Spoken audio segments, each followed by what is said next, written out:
Ophir, the biblical land of gold. Men have sought it from India to Arabia, but some believe its legacy lingers on in the treasure chambers of the kings of Africa.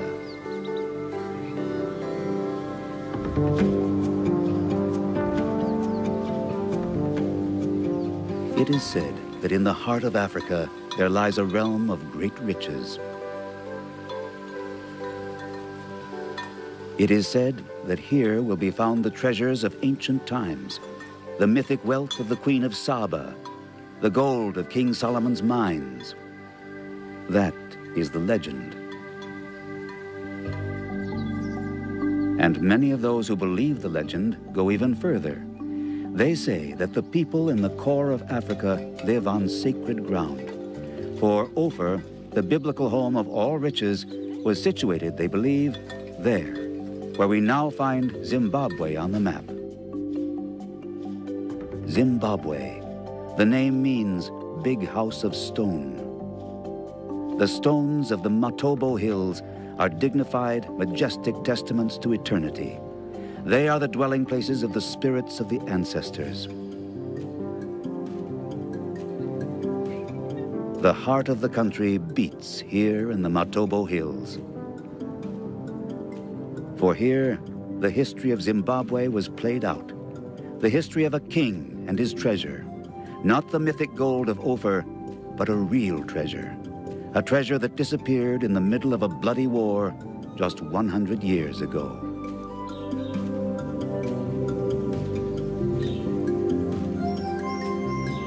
The story begins in a cleft of rock on the Matobo Hills, where the bones of Mzilikazi, the first king of the Ndebele, are tucked away. Mzilikazi was a brilliant politician who brought fame and respect to his people. Yet he has gone down in history not so much as a leader, but as the father of the man who is said to have accumulated one of the great fortunes of Africa.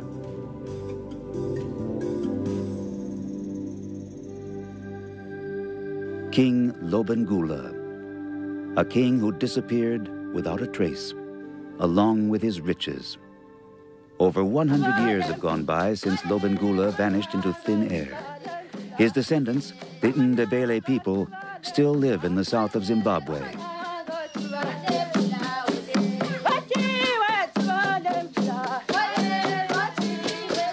In their songs and dances, their faith and history live on.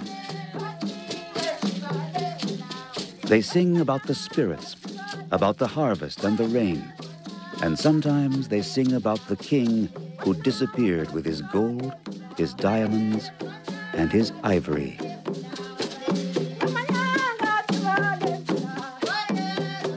In the children's stories and the folk songs, the Ndebele sing, "Over Shangani River he disappeared, and that is where the treasure is buried." The Ndebele seek neither Lobengula's grave nor his gold. For them, both have long since found their place in the world beyond this one.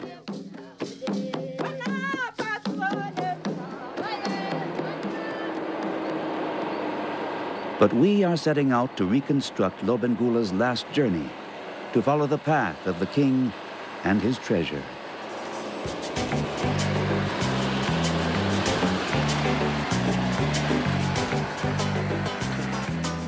Somewhere in Zimbabwe, Lobengula's riches must be concealed, if it is not all a legend. Yet there are many questions to be answered. How did Lobengula come by this great wealth? Why did he flee with it? And where does it lie hidden in these hills?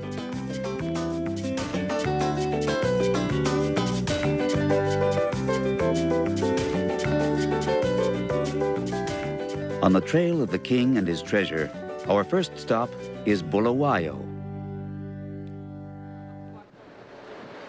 With 500,000 inhabitants, the second largest city in Zimbabwe, Bulawayo was already a large capital in Lobengula's time.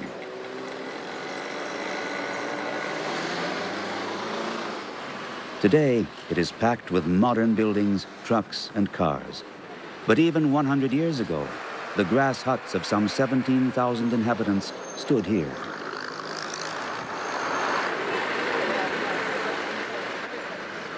In the town's historical archives, we search for documents which might explain how Lobengula could have gained possession of gold and diamonds and ivory. For Lobengula inherited a young, poor kingdom. His father was the first ruler of the Matabele nation.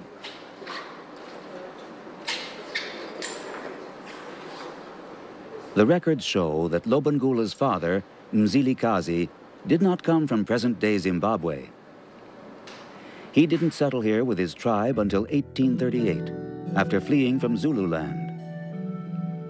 For Mzilikazi was the leader of a clan which had risen up unsuccessfully against the leader Shaka Zulu. When Mzilikazi arrived in Matabele with his people, he encountered other tribes who were living there. But he soon dominated them, and by the 1860s, he claimed that his power extended over the entire Matabele land.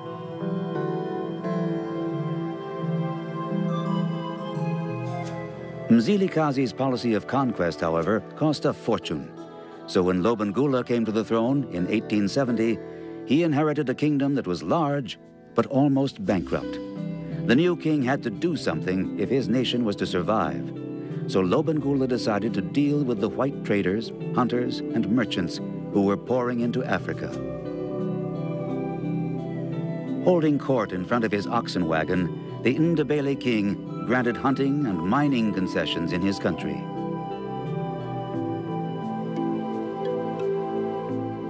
It was the golden age of the elephant. This was Lobengula's ruling title and emblem. In these years, he acquired a fortune in ivory, diamonds, and gold. Until in 1888, he was hoodwinked by the British South African Company of the colonialist Cecil Rhodes.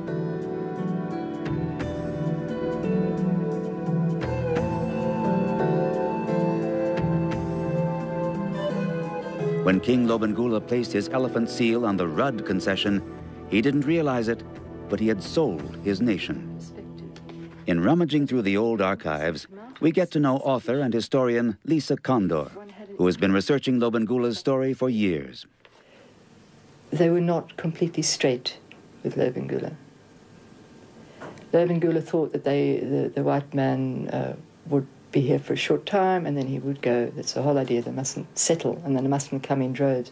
And this is not what Cecil Rhodes wanted. He wanted to colonize. The proud days of the Matabele nation were numbered. For with the prospectors of the British South African Company came British soldiers, soldiers with rifles. The Ndebele warriors had only spears. The outcome of any conflict was a foregone conclusion. Cecil Rhodes was simply waiting for an opportunity to legitimize the attack on Lobengula's nation. And in 1893, he got that opportunity. Under the pretense of having to defend a small tribe from the Ndebele warriors, Rhodes's soldiers invaded Lobengula's kingdom. Swiftly, they advanced to Bulawayo, Lobengula's seat of power. The battle was quick and bloody. Lobengula's warriors were no match for the English.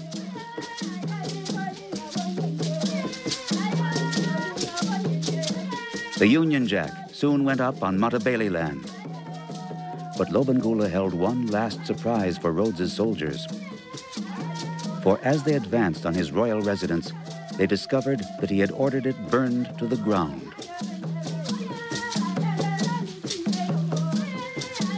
And the king himself had simply disappeared into thin air.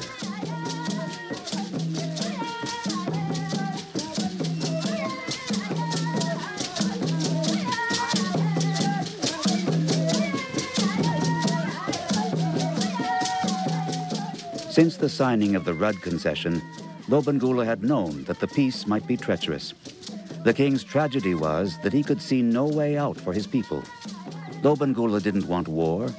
Rhodes, however, forced him to act. Lobengula acted, but not as the white men envisaged. He had time to plan his last days in power, and he knew that the invaders lusted for one thing above all, his gold. This they would not have, for the king had prepared a hiding place. It was ferried out about 2 years before his demise.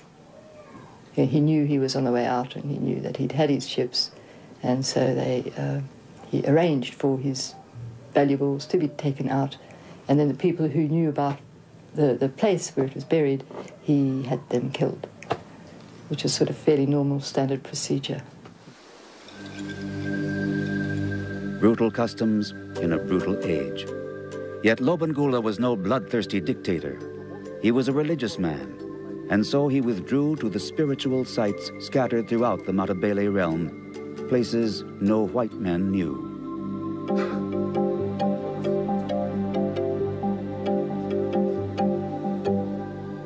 The old ruins, the secret retreats, these became Lobengula's haunts as he hid and pondered. Here the king was safe from the white men.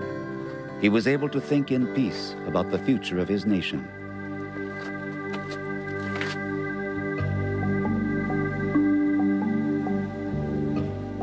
For Lobengula had a difficult decision to make. If he went, his people would have no leader. But what would happen if he stayed and fought back? That way led to sheer destruction. So how could he preserve his nation? The king saw no alternatives. What he wanted, above all, was to leave his people one thing, something that would be reflected 100 years later in the faces and the lives of the Ndebele descendants.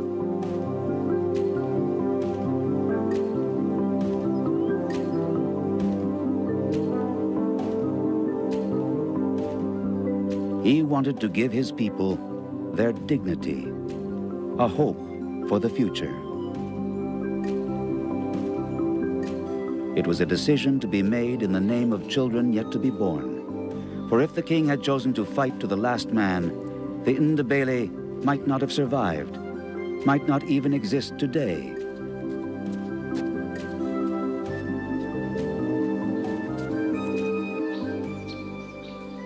Before Lobengula made such a monumental decision, he consulted his medicine men. Even today, the medicine men still enjoy the same esteem in the eyes of the Ndebele as they did 100 years ago in the court of King Lobengula. As long as there are medicine men, then the Ndebele tribe will continue to exist. For in their answers to the questions they are asked, the medicine men always consider the well-being of the entire tribe. Thus, they decided 100 years ago for the less heroic, but in the long run, more sensible solution.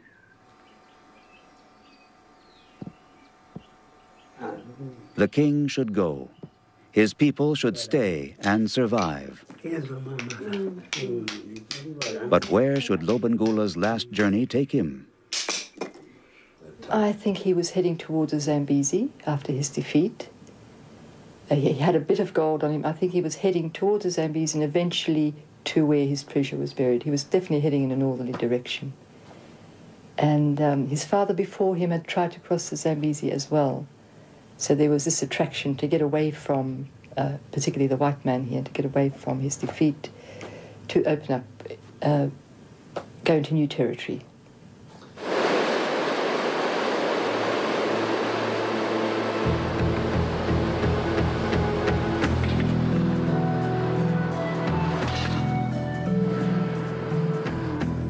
We are following the last traces of Lobengula's trail before it faded into obscurity.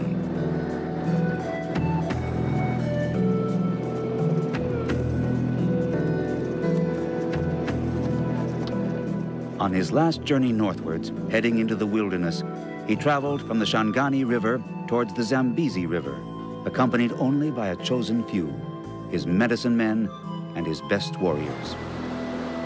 At the Shangani River, he left behind everything that had belonged to his life up to then. Only one more time would he intervene in the world of the white man. We are heading to the site of Lobengula's last rendezvous with history. Not far from here, his escort surprised a patrol of British soldiers who were pursuing them across the Shangani.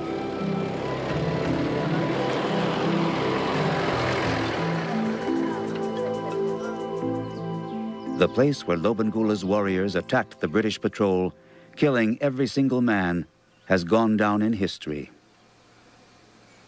A monument was erected on the site to the memory of brave men. The last stand of Major Alan Wilson was glorified in drawings and newspaper accounts, and the legend of the Shangani Patrol was born.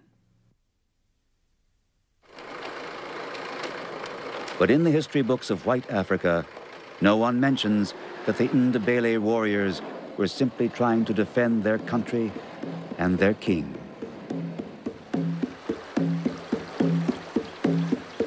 After this last battle, Lobengula's trail finally disappears. We travel in the direction of the Zambezi River, but there are no more traces of Lobengula's actual route.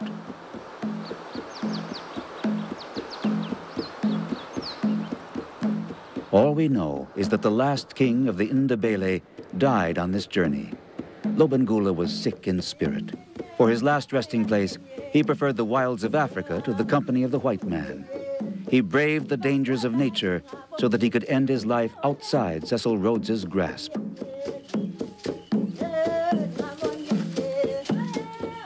In search of Lobengula's trail, we travel through areas where time seems to have passed without leaving a trace. We can only imagine that in the moment of his death, Lobengula wanted to be close to the old Africa, to the spirit of an ancient land.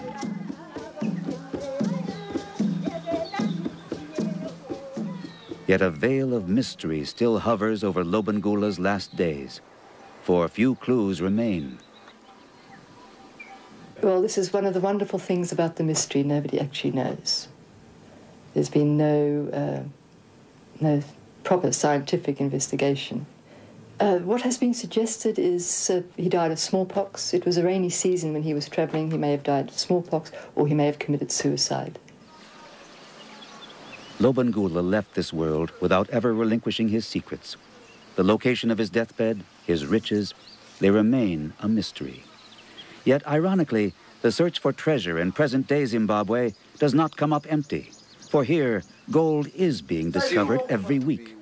Scientists estimate that great molten masses of granite, in existence some 3 billion years, pushed up huge deposits of gold through the cracks of the earth, creating a treasure trove. Not Lobengula's treasure, one more ancient than that. So here we are in what we would call King Solomon's Orpheus land, where there's a lot of gold, but which is not being properly exploited by the people.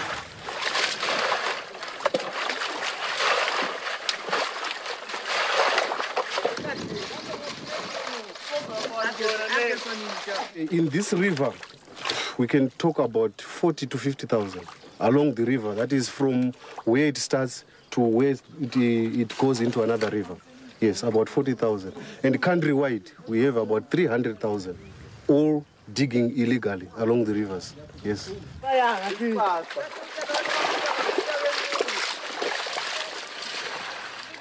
These people are not looking for nuggets.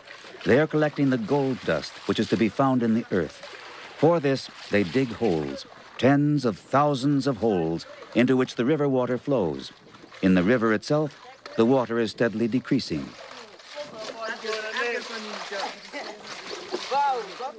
For the animals who come here to drink, the holes become deadly traps.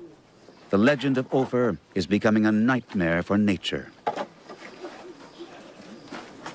Yes, it was the land of Lobengula where he had a lot of mines and a lot of treasures.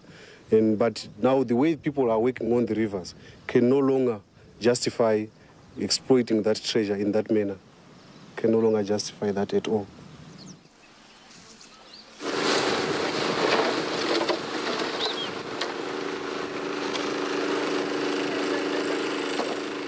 Godfrey Morange is in charge of a special state development project. A project that shows how, with no modern technology, only a simple, well-conceived mining method, Ophir's golden veins can be opened without leaving any wounds in the African wilderness.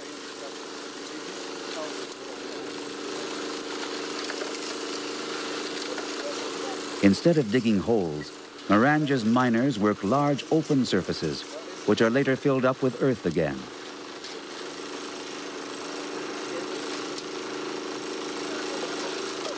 Men and women do the same work for the same pay. Life with gold has a long tradition in Matabele land. Until now, only a few have actually become rich. But the mining project run by Godfrey Morange is a model case that shows how gold could indeed bring good fortune to more people in Zimbabwe by paying a salary and ensuring their daily existence.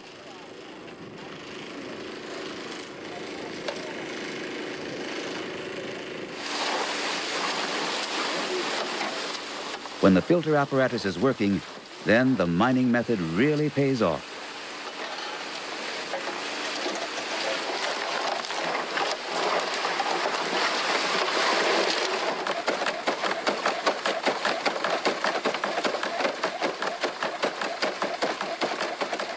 At the end of the line, gold dust regularly remains in the pan.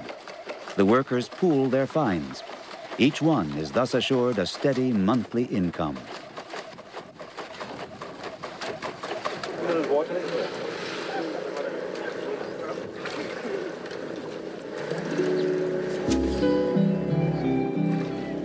Yeah.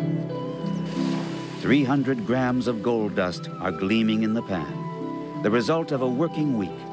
$3,350 worth to be split among the workers.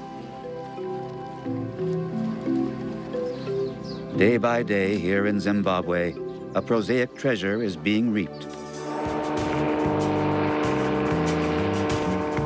But the hunt for the great fortunes of Lobengula and Ophir and King Solomon's mines, they go on. If the myths have any truth, the answers must lie here in the region between the Limpopo, Shangani, and Zambezi, where veins of gold flow like meandering rivers through the soil.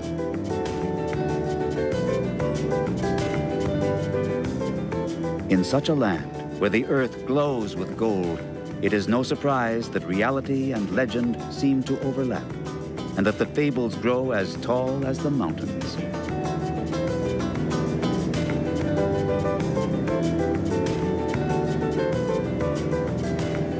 Somewhere in this treacherous green wilderness, in one of the many caves, in one of the numerous ravines, Lobengula's treasure is said to be hidden.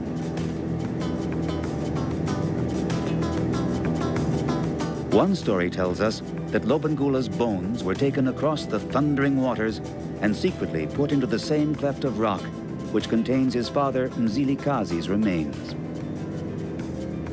100 years later, who can say where the truth and the treasure actually lies? Myself, I think that it probably does exist because there was just so much of it in the form of sovereigns and diamonds and obviously ivory, and it would have been very difficult for him to have squandered it, as some people have suggested.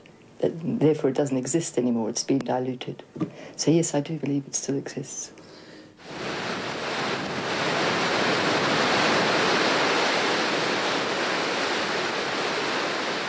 The hiding place of the treasure.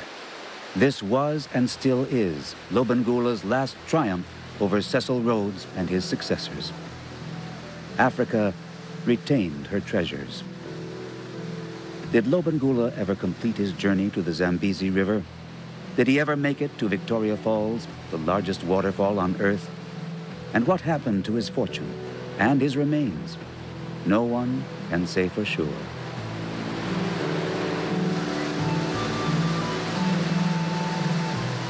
For here, on this journey to the other end of the rainbow, the facts run out. And here, it is the legends that must have the last word. In the great mythic chant of Africa's past, the tale of Lobengula has, over the decades, blended with the myth of Ophir. For it is finally the same mystery that resonates in both. And as long as there are still treasures to be discovered, Africa will pass on again and again the story of that elusive fortune, here in the Golden Land.